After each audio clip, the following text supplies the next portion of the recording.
English grammar with હરીશચંદ્રના આ બીજા એપિસોડમાં આપ સૌ વિદ્યાર્થી ભાઈ બહેનોનું સ્વાગત છે. તો ચાલો આપણે ફરી જોઈએ ચમત્કાર. અંગ્રેજી ગ્રામર શીખતી વખતે તમે કેવી રીતે એક જ ક્રિયાપદથી 1000થી વધુ વાક્યો બનાવી શકશો તેની વાત કરીએ. આગલા એપિસોડમાં આપણે જોયા હેલ્પિંગ વર્બ્સ, સહાયક ક્રિયાપદો. એમાંના કેટલાક બીજા સહાયક ક્રિયાપદો જે છે તેને મોડલ ઓક્ઝિલરીઝ કહેવામાં આવે છે. એ પણ સહાયક ક્રિયાપદો જ છે. એ મુખ્ય 9 છે, જોકે એના પછી તમને લગભગ બીજા 5 કે 6 ની ઓળખ કરાવવામાં આવશે. Can, could, may, might, will, would, shall, should અને મસ્ટ. આ મુખ્ય 9 છે. હવે કાળની વાત કરીએ તો મુખ્ય 3 કાળ છે: વર્તમાન કાળ, ભૂતકાળ અને ભવિષ્યકાળ. પરંતુ અંગ્રેજી ગ્રામરમાં આ ત્રણેય કાળના પાછા 4 પેટા વિભાગ આપેલા છે. એક તો સાદો વર્તમાન કાળ, સિમ્પલ પ્રેઝન્ટ ટેન્સ. બીજું ચાલુ વર્તમાન કાળ, પ્રેઝન્ટ કન્ટિન્યુઅસ ટેન્સ. ત્રીજો પૂર્ણ વર્તમાન કાળ, પ્રેઝન્ટ પરફેક્ટ ટેન્સ. ચોથો ચાલુ પૂર્ણ વર્તમાન કાળ, પ્રેઝન્ટ પરફેક્ટ કન્ટિન્યુઅસ ટેન્સ. એ જ રીતે ભૂતકાળ અને ભવિષ્યકાળમાં પણ એના 4 જુદા ભાગ છે: સિમ્પલ, કન્ટિન્યુઅસ, પરફેક્ટ અને પરફેક્ટ કન્ટિન્યુઅસ. આ તમારે યાદ રાખવાના છે અને મને લાગે છે કે તમે આ જો પૂરેપૂરી સિરીઝ જોશો તો આ બધા તમને આપમેળે યાદ રહી જશે. હવે જ્યારે તમે વાક્ય લખો ત્યારે 4 પ્રકારના વાક્યો સામાન્ય રીતે અંગ્રેજી ગ્રામરની અંદર લખવામાં આવે છે. જોકે એ સિવાયના પણ વાક્યો હોય છે, પણ એની વાત ફરી પાછી બીજા કોઈ નવી સિરીઝની અંદર કરીશું કે જેમાં આ બધી વાતો બાકી રહી ગઈ હોય. તો 4 પ્રકારના વાક્યોમાં એક એફર્મેટિવ અથવા એસેરેટિવ કહેવાય એને, હકારાત્મક. બીજું છે નેગેટિવ, નકારાત્મક. ત્રીજું છે ઇન્ટરોગેટિવ એટલે કે પ્રશ્નાર્થ.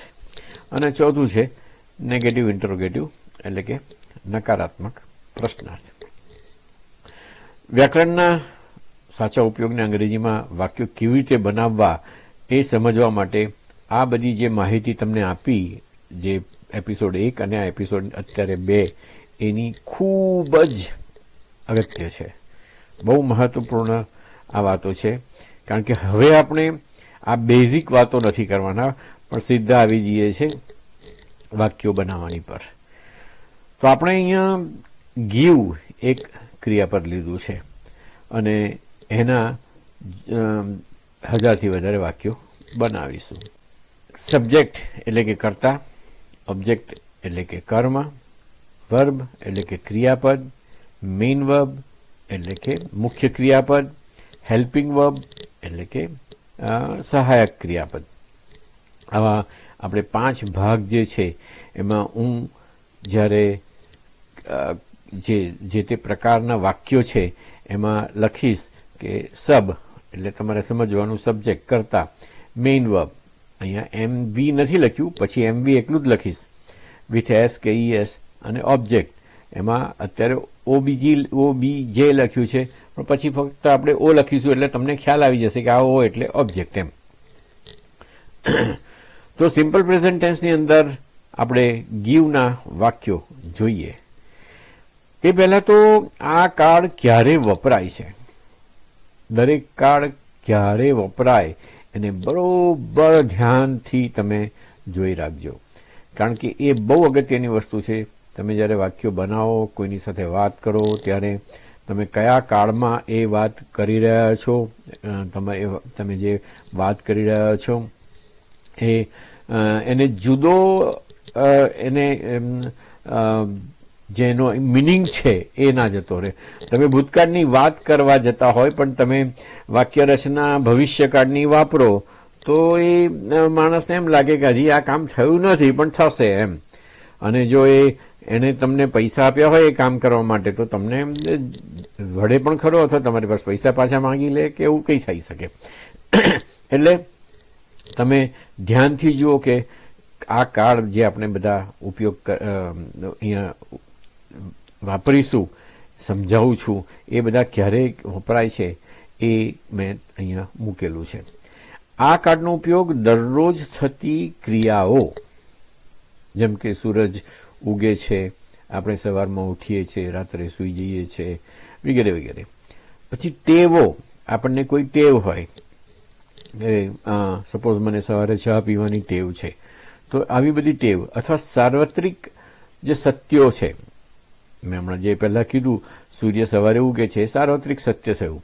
બીજા વૈજ્ઞાનિક સત્ય હોય કે 2 ને 2 4 થાય, પાણી એ હાઇડ્રોજન અને ઓક્સિજનનું મિશ્રણ છે.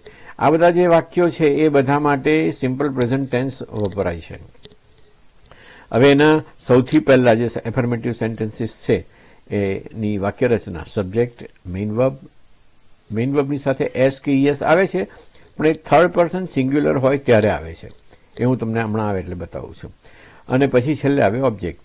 આઈ ગીવ અ બુક, બહુ સીધી સાદી વાત, હું પુસ્તક આપું છું. આમાં એવું નથી કે તમે રોજ આપો છો એવું કીધું છે, પણ અત્યારે તો આપી રહ્યો છું. આઈ એમ ગિવિંગ બુક એવી પણ વાત નથી, પણ એક સહજ વાત છે, આઈ ગીવ અ બુક, હું પુસ્તક આપું છું. તો આઈ કરતા, ગીવ ક્રિયાપદ અને અ બુક એ કર્મ. હવે તમને કીધું એ પ્રમાણે જે 7, એકચ્યુઅલી 8, યુ 2 વખત અહીંયા લીધું છે, પણ બધે પછી નથી લેવાના. આઈ, વી, યુ, હી, સી, ઇટ અને ધે. એ પ્રમાણેની એક પેટર્ન છે આપણે લખવા માટેની. અહીંયા 5 આવે એક વચનમાં અને બહુવચનમાં 3 આવે. એકચ્યુઅલી આ યુ જે છે તે રિપીટ થાય છે, બહુવચનનું જ યુ જે છે તેને ઉપયોગ કરીએ છીએ. અહીંયા હી, સી અને ઇટ, એમાં જુઓ ગીવનું ગીવ્સ થઈ ગયું છે. એટલે મેં અગાઉ તમને પહેલા એપિસોડમાં કીધું હતું એ પ્રમાણે એસ કે ઈએસ લાગે એ પ્રમાણેનું આ ક્રિયાપદ છે. He gives a book, she gives a book, it gives a book. હવે તમને થશે કે it gives A book.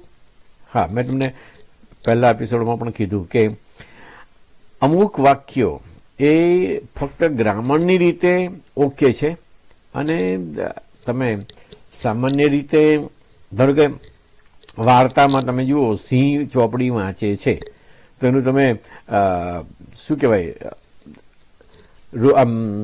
Practical લાઈફની અંદર તમે જુઓ તો એ પોસિબલ નથી, પણ આપણે વાર્તાઓની અંદર સિંહને ચોપડી પણ વંચાવીએ, વાર્તાઓમાં સિંહને તમે ડાન્સ પણ કરાવી શકો, પણ એ વાર્તા પૂરતું ને વાતચીત કરવા પૂરતું ઓકે છે. તો અહીંયા આપણે આ જે છે ઇટ ગીવ્સ અ બુક એ એક ગ્રામરની તરીકે એને લીધું છે, એને બહુ મોટા એના સેન્સમાં લેવાની કંઈ જરૂર નથી. પછી આવે નેગેટિવ સેન્ટેન્સીસ. તો હા, વી, યુ ને જે એ બધાની સાથે તો ગીવ અ બુક બધા એ સિવાયના, થર્ડ પર્સન સિંગ્યુલર સિવાયના.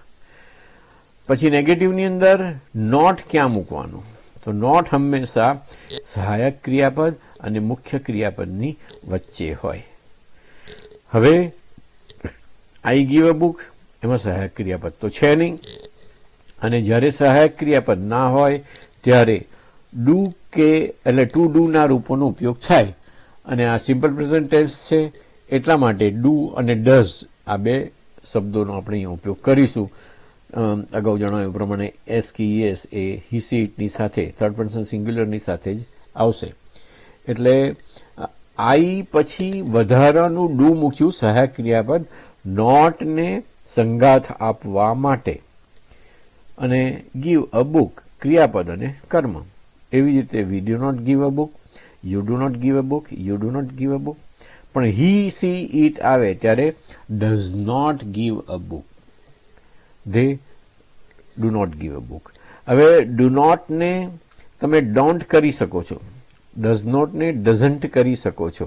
એ અહીંયા મેં બહુ ધ્યાન આપ્યું નથી એ બાબતમાં, ખાલી એકમાં તમને બતાવ્યું છે, બધામાં નહીં હોય. ત્યાર પછી ઇન્ટરોગેટિવ વાક્યો આવશે, અને ઇન્ટરોગેટિવ વાક્યની વાક્યરચના જે છે એમાં સૌથી પહેલા આવશે હેલ્પિંગ વર્બ. હવે મૂળ વાક્યની અંદર હેલ્પિંગ વર્બ નથી, એટલે ફરી પાછું હમણાં મેં તમને કીધું એ પ્રમાણે ડુના રૂપો આવે, અને સાદા વર્તમાન કાળમાં ડુના રૂપો છે ડુ અને ડઝ. ત્યાર પછી કર્તા, ત્યાર પછી ક્રિયાપદનું મૂળ રૂપ અને કર્મ. હવે તમે ડુ કે ડઝની એટલે કે ડઝની સાથે તમે જ્યારે ક્રિયાપદ લખો ત્યારે ગીવ્સનું ગીવ થઈ જશે, એટલે એસ અહીંયાથી નીકળી જશે. એટલે બેમાંથી એક જ જે શબ્દ છે, કાં તો સહાયક ક્રિયાપદ કાં તો મુખ્ય ક્રિયાપદ, એ તમને બતાવે કે આ કયો કાળ છે. બંને ભેગા થઈને ના બતાવે. એટલે બંને does he gives a book, તો એ ખોટું થાય. એમાં ગીવમાં એસ કાઢી નાખીને એ એસ જે છે તે ડુને તમે આપો ત્યારે એ ઈએસ થઈ જાય એમ. તો do I give a book, શું હું પુસ્તક આપું છું? અહીંયા પ્રશ્નાર્થ રહી ગયો છે. Do we give a book, શું આપણે પુસ્તક આપીએ છીએ? હવે do I give a book હું આવી રીતે સાદું બોલું તો તમને ખ્યાલ છે કે એ પ્રશ્ન નથી સમજાતો એમ. એને એવું નથી લાગતું કે આ પ્રશ્ન છે. પણ હું એવું બોલું કે do I give a book, તો તમને ખ્યાલ આવે કે હા, છેલ્લે અહીંયા પ્રશ્નાર્થ ચિહ્ન છે.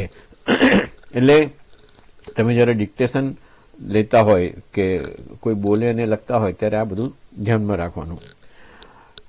Do you give a book, do you give a book, does he give a book.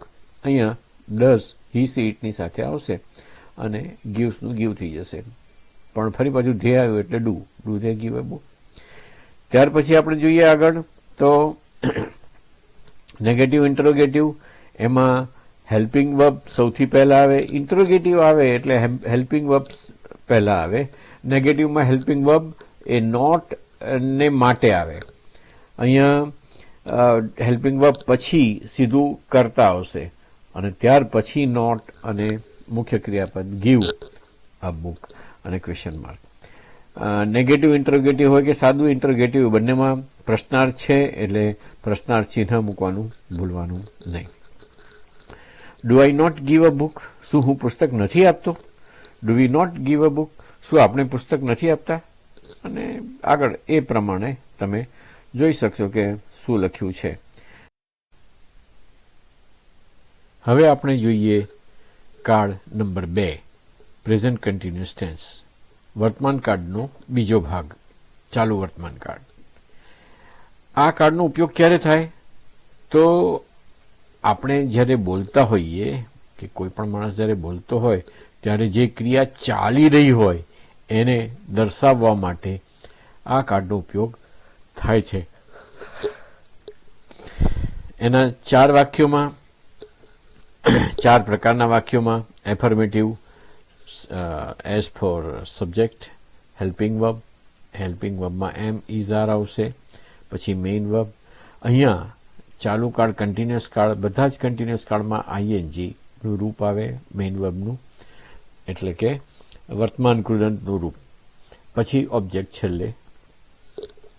I am giving a book, હું પુસ્તક આપી રહ્યો છું. એટલે અત્યારે ક્રિયા ચાલુ છે એમ સમજો. We are giving a book, અમે પુસ્તક આપી રહ્યા છે, એન્ડ સો ઓન. તમે જોઈ શકશો કે આઈ એકલાની સાથે એમ છે, વી, યુ અને ધે એની સાથે આર છે, જ્યારે હી, સી અને ઇટ એની સાથે ઇઝ છે. એ તમને જો કે ખબર પણ છે. પછી નેગેટિવ વાક્ય આવે તો હેલ્પિંગ વર્બ અને મુખ્ય વર્બ જે મેઇન વર્બ છે એ બેની વચ્ચે નોટ મૂકવાનું હોય. સામાન્ય રીતે આ એક નિયમ તમારે યાદ રાખવાનો નોટનો, કે હેલ્પિંગ વર્બ અને મુખ્ય વર્બ એ બેની વચ્ચે મૂકવાનું હોય નોટ. તો આઈ, વી, યુ, હી, સી, ધે કરતા તો દરેક વાક્યમાં પહેલા આવી ગયા. પછી એમ ઇઝ આરમાંથી જે પણ આની સાથે એમ, વીની સાથે આર એ મૂક્યા છે હેલ્પિંગ વર્બ. એના પછી નોટ, ત્યાર પછી ગિવિંગ અને અ બુક.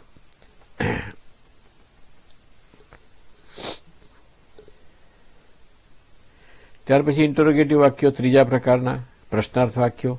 એમાં હેલ્પિંગ વર્બ પહેલા આવે, ત્યાર પછી કરતા આવે અને ત્યાર પછી મેઇન વર્બ આવે અને છેલ્લે કર્મ આવે.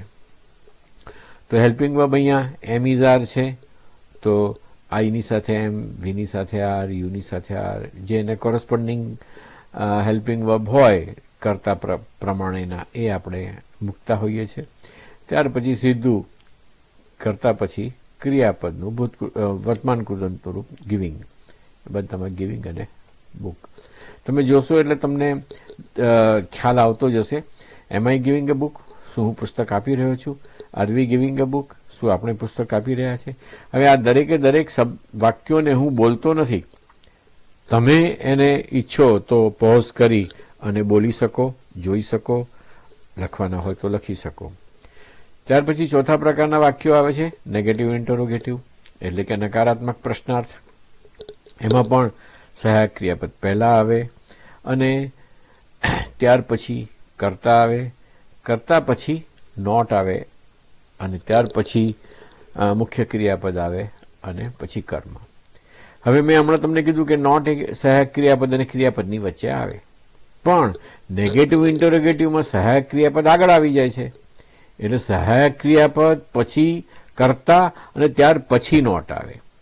રાધર તમે એને બીજી રીતે પણ કહી શકો કે નોટ એ મુખ્ય ક્રિયાપદની આગળ આવે, કારણ કે અહીંયા ગિવિંગની આગળ નોટ છે.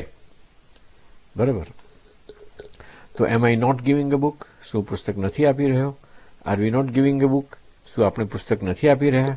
કે અમે પુસ્તક નથી આપી રહ્યા? આપણે કે અમે બંને સરખું જ છે. Are you not giving a book, શું તમે પુસ્તક નથી આપી રહ્યા? વગેરે વગેરે. ત્યાર પછી ત્રીજો કાર્ડ છે પ્રેઝન્ટ પરફેક્ટ ટેન્સ. સૌથી પહેલા સિમ્પલ આવે, પછી કન્ટિન્યુઅસ આવે અને પછી પરફેક્ટ આવે. ત્યાર પછી ચોથો કાર્ડ આપણે નેક્સ્ટ વિડીયોમાં જોવાના છે. આ ટેન્સનો ઉપયોગ ક્યારે થાય કે જે ક્રિયા હમણાં જ પૂરી થઈ હોય. આપણે હમણાં જ પ્રેઝન્ટ કન્ટિન્યુઅસ ટેન્સની વાત કરી, એટલે એ ક્રિયા હમણાં જ પૂરી થઈ, સમજો ને. અથવા જે ક્રિયા ભૂતકાળમાં થઈ હોય પણ તેની અસર હજુ ચાલુ હોય, તો એ દર્શાવવા માટે થાય. ધારો કે તમે કોઈ વખત હિમાલય ગયા છો ભૂતકાળમાં, પણ આખી જિંદગી તમે ગયા છો એમ કહી શકશો? એટલે હું હિમાલય જઈ આવ્યો છું કે ગયો છું, ગયો હતો પણ થાય, પણ ગયો હતો તમારે જ્યારે મૂકવું હોય ભૂતકાળ, ત્યારે તમારે એને દર્શાવવું પડે કે ભાઈ હું 1862માં ગયો હતો કે 1937માં ગયો હતો, વોટેવર, મજાક કરું છું. તો પૂર્ણ વર્તમાન કાળનો ઉપયોગ જે ક્રિયા હમણાં જ પૂરી થઈ હોય અથવા ભૂતકાળમાં થઈ હોય પણ તેની અસર હજુ ચાલુ હોય. એટલે સૌથી ઇઝી વસ્તુ હું તમને એમ કહું, પિક્ચર. તમે કોઈ ફિલ્મ જોઈ છે તો તમે એક વખત જોઈ હોય પણ તમે એને આખી જિંદગી કહી શકો હા આ ફિલ્મ પણ મેં જોઈ છે. હમણાં તો શોલેની બહુ વાતો ચાલે છે એટલે શોલેની વાત કરું, ધર્મેન્દ્રભાઈ ગુજરી ગયા એટલે. એફર્મેટિવ એના વાક્યોમાં શું એની સેન્ટેન્સ પેટર્ન શું છે, વાક્યની રચના શું છે, તો પહેલા કરતા આવે, ત્યાર પછી હેવ કે હેઝનું રૂપ આવે. હવે હેઝ એ ફરી પાછું ત્રીજો પુરુષ એક વચનની સાથે આવે, સી, હી અને ઇટ એની સાથે હેઝ આવે, બાકીના બધાની સાથે હેવ આવે. હવે ક્રિયાપદનું ભૂતકૃદંતનું રૂપ આવે. તમને એમ થશે આ તો વર્તમાન કાળ છે, એમાં ભૂતકૃદંત કઈથી આવ્યું? હા, જે ક્રિયા ભૂતકાળમાં થઈ હોય પણ તેની અસર હજુ ચાલુ હોય એ દર્શાવવા માટેની વાત થાય છે. એટલે ક્રિયા પૂરી થઈ ચૂકી છે અને ક્રિયા પૂરી થઈ ચૂકી છે એટલા માટે એને ભૂતકૃદંત અહીંયા વાપરવામાં આવે છે. તો ગીવનું ભૂતકૃદંત છે ગિવન, તો I have given a book, મેં પુસ્તક આપ્યું છે. We have given a book, અમે પુસ્તક આપ્યું છે. You have given a book, વગેરે વગેરે. હવે એમાં નકારાત્મક વાક્યો માટે ફરી પાછું એ જ હેવ કે હેઝ એનું હેલ્પિંગ વર્બ છે, સહાયક ક્રિયાપદ છે, અને ગિવન એનું મુખ્ય ક્રિયાપદ છે. એ બેની વચ્ચે નોટ મૂકી દેવાનું. તો I have not given a book, મેં પુસ્તક આપ્યું નથી. We have not given a book, અમે પુસ્તક આપ્યું નથી, વગેરે વગેરે.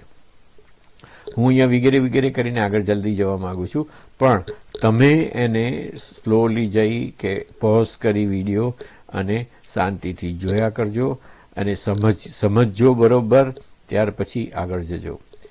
ઇન્ટરોગેટિવ પ્રશ્નાર્થ વાક્યોની અંદર અગેઇન ફરી પાછું એ જ કે હેવ હેઝ એટલે કે સહાયક ક્રિયાપદ સૌથી પહેલા આવે, ત્યાર પછી કર્તા આવે, ત્યાર પછી ક્રિયાપદનું ભૂતકૃદંતનું રૂપ છે અને છેલ્લે ઓબ્જેક્ટ છે, કર્મ છે. તો have I given a book, શું મેં પુસ્તક આપ્યું છે? તને નથી ખબર.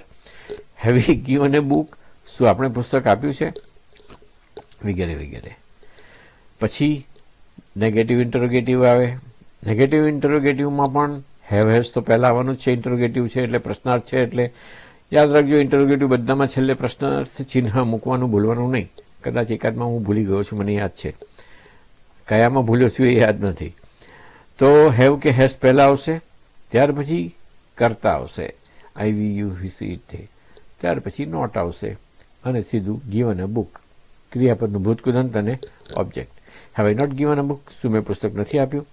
Have we not given a book.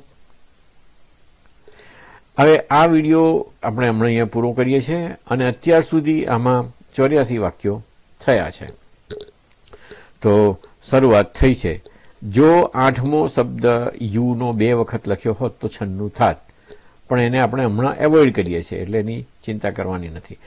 તો આપનો ખૂબ ખૂબ આભાર, ધન્યવાદ. તમે આ બીજો વિડીયો પણ સરસ રીતે જોઈ લીધો છે અને હવે આપણે નેક્સ્ટ ત્રીજા વિડીયોની અંદર જોઈશું શું આવે છે.